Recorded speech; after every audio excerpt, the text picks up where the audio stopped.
ಎಲ್ಲರಿಗೂ ನಮಸ್ಕಾರ.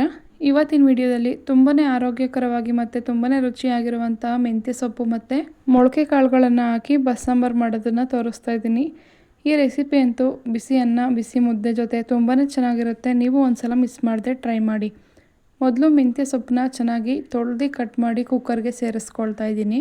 ಇವಾಗ ಒಂದು ಪಾತ್ರೆಗೆ ಮೊಳಕೆ ಬರೆಸಿರುವಂಥ ಹೆಸರು ಕಾಳು ಮತ್ತು ಹುರುಳಿ ಕಾಳನ್ನು ಸೇರಿಸ್ಕೊಂಡು ಚೆನ್ನಾಗಿ ಒಂದೆರಡು ಸಲ ತೊಳ್ಕೊಬೇಕು. ತೊಳೆದಿಟ್ಕೊಂಡಿರೋವಂಥ ಕಾಳನ್ನು ಕೂಡ ಸೊಪ್ಪಿನ ಜೊತೆ ಸೇರಿಸ್ಕೊಳ್ತಾ ಇದ್ದೀನಿ. ಟೇಸ್ಟ್ ಅಂತೂ ತುಂಬಾ ಚೆನ್ನಾಗಿರುತ್ತೆ. ಮಿಸ್ ಮಾಡದೆ ಟ್ರೈ ಮಾಡಿ. ಇವಾಗ 2 ಗಡ್ಡೆ ಆಗೋಷ್ಟು ಬೆಳ್ಳುಳ್ಳಿ, ದಪ್ಪ ಸೈಜ್ದು 1 ಟೊಮೆಟೊ, ಚಿಕ್ಕ ಸೈಜ್ದಾದರೆ 2 ಸೇರಿಸ್ಕೊಳ್ಳಿ. 1 ಈರುಳ್ಳಿ ಸೇರಿಸ್ಕೊಳ್ತಾ ಇದ್ದೀನಿ. ಖಾರಕ್ಕೆ ತಕ್ಕಷ್ಟು ಹಸಿಮೆಣಸಿನ್ಕಾಯಿ, ರುಚಿಗೆ ಸ್ವಲ್ಪ ಉಪ್ಪನ್ನ ಇವಾಗ ಸೊಪ್ಪು ಕಾಳು ಬೇಯೋದಕ್ಕೆ ಹಾಕಿರ್ತೀನಿ. ಆಮೇಲೆ ಸಾಂಬಾರಿಗೆ ಹಾಕೋಬೇಕು. ಇವಾಗ ಇದಿಷ್ಟನ್ನು ಹಾಕ್ಕೊಂಡಾದ್ಮೇಲೆ ಮುಳುಗೋವಷ್ಟು ನೀರನ್ನು ಹಾಕಿ 1 ಅಥವಾ 2 ವಿಷಲ್ ಹಾಕಿಸ್ಕೋಬೇಕು. ಇವಾಗ ನೋಡಿ ವಿಷಲ್ ಹಾಕ್ಸಿದ್ದೀನಿ. ಕಂಪ್ಲೀಟಾಗಿ ತಣ್ಣಗಾಗಿದೆ. ಇವಾಗ ಓಪನ್ ಮಾಡಿ ತೋರಿಸ್ತಾ ಇದ್ದೀನಿ. ಇವಾಗ ಒಂದು ತೂತು ಪಾತ್ರೆಗೆ ನೀರು ಮತ್ತು ಸೊಪ್ಪನ್ನ ಸಪ್ರೇಟ್ ಸೋಸ್ಕೋಬೇಕು. ಇವಾಗ ನೋಡಿ ಈ ರೀತಿ ಸೊಪ್ಪು ಮತ್ತು ನೀರನ್ನು ಸಪ್ರೇಟ್ ಮಾಡಿ ಇಟ್ಕೊಂಡಿದ್ದೀನಿ. ಸ್ವಲ್ಪ ತಣ್ಣಗಾದ್ಮೇಲೆ ಟೊಮೆಟೊ, ಬೆಳ್ಳುಳ್ಳಿ, ಈರುಳ್ಳಿ, ಮೆಣಸಿನ್ಕಾಯಿ ಎಲ್ಲ ಸಪ್ರೇಟ್ ಮಾಡಿ ಇಟ್ಕೋಬೇಕು. ರುಬ್ಬೋದಕ್ಕೆ ಬೇಕು. ಇವಾಗ ನೋಡಿ ಸಪ್ರೇಟ್ ಮಾಡಿ ಇಟ್ಕೊಂಡಿದ್ದೀನಿ ಸೊಪ್ಪು ಕಾಳು ಎಲ್ಲ. ಇದಿಷ್ಟನ್ನು ರೆಡಿ ಮಾಡಿ ಇಟ್ಕೊಂಡಾದ್ಮೇಲೆ ಮಸಾಲಾನ ರುಬ್ಕೋಬೇಕು. ಸಾಂಬಾರಿಗೆ ಮಸಾಲ ರುಬ್ಬೋದಕ್ಕೆ ಒಂದು ಮಿಕ್ಸರ್ ಜಾರ್ಗೆ ಹುಣಸೆಹಣ್ಣನ್ನು ಹಾಕ್ಕೊಳ್ತಾ ಇದ್ದೀನಿ. ಚಿಕ್ಕ ಸೈಜ್ ನೆಲ್ಲಿಕಾಯಿ ಗಾತ್ರದಷ್ಟು ಹುಣಸೆಹಣ್ಣನ್ನು ಮೊದಲೇ ನೆನೆಸಿಟ್ಟಿದ್ದೆ. ಇವಾಗ ಹುಣಸೆಹಣ್ಣನ್ನು ಹಾಕ್ಕೊಂಡು ಒಂದು ಅರ್ಧ ಬೌಲ್ ಆಗುವಷ್ಟು ತೆಂಗಿನಕಾಯಿನ ಹಾಕ್ಕೊಳ್ತಾ ಇದ್ದೀನಿ. ಒಂದು 10ರಿಂದ 12 ಕಾಳಾಗುವಷ್ಟು ಕಾಳುಮೆಣಸು, ಅರ್ಧ ಸ್ಪೂನ್ ಆಗುವಷ್ಟು ಜೀರಿಗೆ ಹಾಕ್ಕೊಳ್ತಾ ಇದ್ದೀನಿ. 1 ಸ್ಪೂನ್ ಆಗುವಷ್ಟು ಧನಿಯಾ ಪೌಡರ್ನ ಹಾಕ್ಕೊಳ್ತಾ ಇದ್ದೀನಿ. 5ರಿಂದ 6 ಕಡ್ಡಿ ಆಗುವಷ್ಟು ಕೊತ್ತಂಬರಿ ಸೊಪ್ಪನ್ನ ತೊಳೆದು ಹಾಕ್ಕೊಳ್ತಾ ಇದ್ದೀನಿ. ಕೊತ್ತಂಬರಿ ಸೊಪ್ಪು ಹಾಕೋದ್ರಿಂದ ಟೇಸ್ಟು ತುಂಬಾ ಚೆನ್ನಾಗಿ ಬರುತ್ತೆ. ಬೇಯಿಸಿಟ್ಕೊಂಡಿರೋವಂಥ ಸೊಪ್ಪು ಕಾಳು, ಟೊಮೆಟೊ, ಬೆಳ್ಳುಳ್ಳಿ, ಈರುಳ್ಳಿ, ಹಸಿಮೆಣಸಿನ್ಕಾಯಿನೂ ಕೂಡ ಹಾಕ್ಕೊಂಡು ರುಬ್ಬೋದಕ್ಕೆ ಬೇಕಾದಷ್ಟು ನೀರನ್ನು ಹಾಕ್ಕೊಂಡು ನೈಸಾಗಿ ಪೇಸ್ಟ್ ಮಾಡಿ ಇಟ್ಕೋಬೇಕು. ಖಾರ ನೋಡಿ ಹಾಕ್ಕೊಳ್ಳಿ. ಬೇಕು ಅಂದರೆ ಸ್ವಲ್ಪ ಅಚ್ಕಾರದ ಪುಡಿನೂ ಕೂಡ ಹಾಕ್ಕೋಬೋದು. ಇವಾಗ ರುಬ್ಬಿ ಇಟ್ಕೊಂಡಿದ್ದೀನಿ. ಈ ಕಡೆ ಒಂದು ಪಾತ್ರೆನ ಬಿಸಿ ಇಟ್ಕೋಬೇಕು. ಪಾತ್ರೆ ಚೆನ್ನಾಗಿ ಬಿಸಿ ಆದಮೇಲೆ 2ರಿಂದ 3 ಸ್ಪೂನ್ ಆಗುವಷ್ಟು ಎಣ್ಣೆನ ಹಾಕ್ಕೊಳ್ತಾ ಇದ್ದೀನಿ. ಎಣ್ಣೆ ಚೆನ್ನಾಗಿ ಕಾಯ್ದಾದ್ಮೇಲೆ ಒಣಮೆಣಸಿನ್ಕಾಯಿನ ಹಾಕ್ಕೊಳ್ತಾ ಇದ್ದೀನಿ. ನೀವು ಹಸಿಮೆಣಸಿನ್ಕಾಯಿ ಕೂಡ ಹಾಕ್ಕೋಬೋದು. 1/4 ಸ್ಪೂನ್ ಆಗುವಷ್ಟು ಸಾಸಿವೆ ಹಾಕ್ಕೊಂಡು ಒಂದು ಅರ್ಧ ನಿಮಿಷ ಫ್ರೈ ಆದಮೇಲೆ 1 ಈರುಳ್ಳಿನ ಈ ರೀತಿ ತೆಳುವಾಗಿ ಉದ್ದಾಗಿ ಕಟ್ ಮಾಡಿ ಹಾಕ್ಕೊಂಡು 1 ಕಡ್ಡಿ ಆಗುವಷ್ಟು ಕರಿಬೇವಿನ ಎಲೆನ ಹಾಕ್ಕೊಳ್ತಾ ಇದ್ದೀನಿ. ಇದಿಷ್ಟನ್ನು ಚೆನ್ನಾಗಿ ಫ್ರೈ ಮಾಡ್ಕೋಬೇಕು. 2ರಿಂದ 3 ನಿಮಿಷ ಮೀಡಿಯಮ್ ಫ್ಲೇಮಲ್ಲಿ ಈರುಳ್ಳಿ ಸಾಫ್ಟ್ ಆಗೋವರೆಗೂ ಫ್ರೈ ಮಾಡ್ಕೋಬೇಕು. ಇವಾಗ ನೋಡಿ ಸ್ವಲ್ಪ ಹಿಂಗನ್ನು ಹಾಕ್ಕೊಳ್ತಾ ಇದ್ದೀನಿ. ಹಿಂಗು ಆರೋಗ್ಯಕ್ಕೆ ತುಂಬಾ ಒಳ್ಳೆಯದು.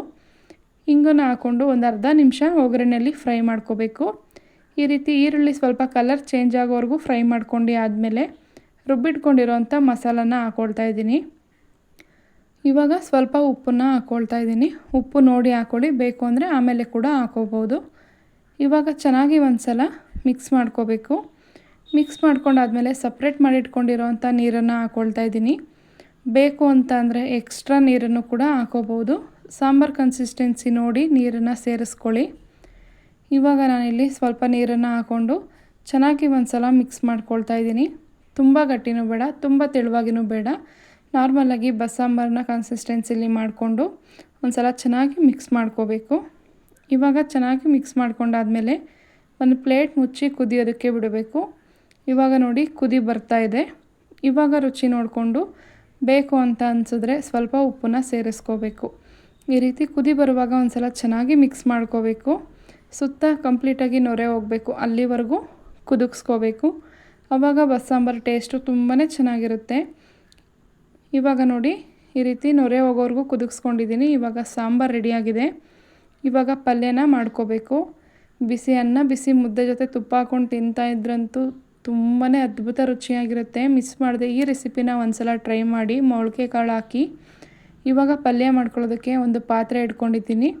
2 ಸ್ಪೂನ್ ಎಣ್ಣೆ ಹಾಕ್ಕೊಂಡಿದ್ದೀನಿ. ಎಣ್ಣೆ ಚೆನ್ನಾಗಿ ಕಾಯ್ದಾದ್ಮೇಲೆ ಕರಿಬೇವಿನ ಸೊಪ್ಪನ್ನ ಹಾಕ್ಕೊಳ್ತಾ ಇದ್ದೀನಿ. 2 ಮೆಣಸಿನ್ಕಾಯಿ, 1 ಈರುಳ್ಳಿನ ಈ ರೀತಿ ಕಟ್ ಮಾಡಿ ಹಾಕ್ಕೊಂಡು ಸ್ವಲ್ಪ ಉಪ್ಪನ್ನು ಹಾಕ್ಕೊಳ್ತಾ ಇದ್ದೀನಿ. ಬೇಡ ಅಂತಂದರೆ ಉಪ್ಪನ್ನ ಸ್ಕಿಪ್ ಮಾಡಿ.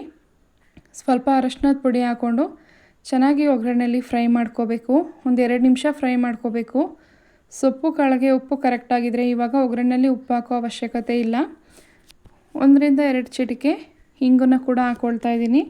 ಹಿಂಗೆ ಹಾಕ್ಕೊಂಡು 1 ನಿಮಿಷ ಫ್ರೈ ಮಾಡ್ಕೋಬೇಕು. ಒಗ್ಗರಣೆಯಲ್ಲಿ ಈರುಳ್ಳಿ ಸಾಫ್ಟ್ ಆಗೋವರೆಗೂ ಫ್ರೈ ಮಾಡ್ಕೊಂಡು ಆದಮೇಲೆ ಬೇಯಿಸಿಟ್ಕೊಂಡಿರೋವಂಥ ಸೊಪ್ಪು ಮತ್ತು ಕಾಳನ್ನು ಹಾಕ್ಕೊಂಡು ಚೆನ್ನಾಗಿ ಮಿಕ್ಸ್ ಮಾಡ್ಕೋಬೇಕು. ಇದರಲ್ಲಿರೋ ಅಂಥ ನೀರಿನಂಶ ಹೋಗೋವರೆಗೂ ಒಂದು 3ರಿಂದ 4 ನಿಮಿಷ ಮೀಡಿಯಮ್ ಫ್ಲೇಮಲ್ಲಿ ಫ್ರೈ ಮಾಡ್ಕೋಬೇಕು. ಈ ರೀತಿ ಫ್ರೈ ಮಾಡಿಕೊಂಡ್ರೆ ಪಲ್ಯ ಕೂಡ ರೆಡಿ ಆಗುತ್ತೆ. ಈ ರೆಸಿಪಿ ಅಂತೂ ತುಂಬಾ ಚೆನ್ನಾಗಿರುತ್ತೆ. ನೀವು ಒಂದು ಸಲ ನಿಮ್ಮ ಮನೇಲಿ ಟ್ರೈ ಮಾಡಿ. ಹೆಲ್ತಿಗೂ ಕೂಡ ತುಂಬಾ ಒಳ್ಳೆಯದು. ದಯವಿಟ್ಟು ನನ್ನ ಚಾನಲ್ನ ಸಬ್ಸ್ಕ್ರೈಬ್ ಮಾಡಿಕೊಂಡು ಸಪೋರ್ಟ್ ಮಾಡಿ. Thank you.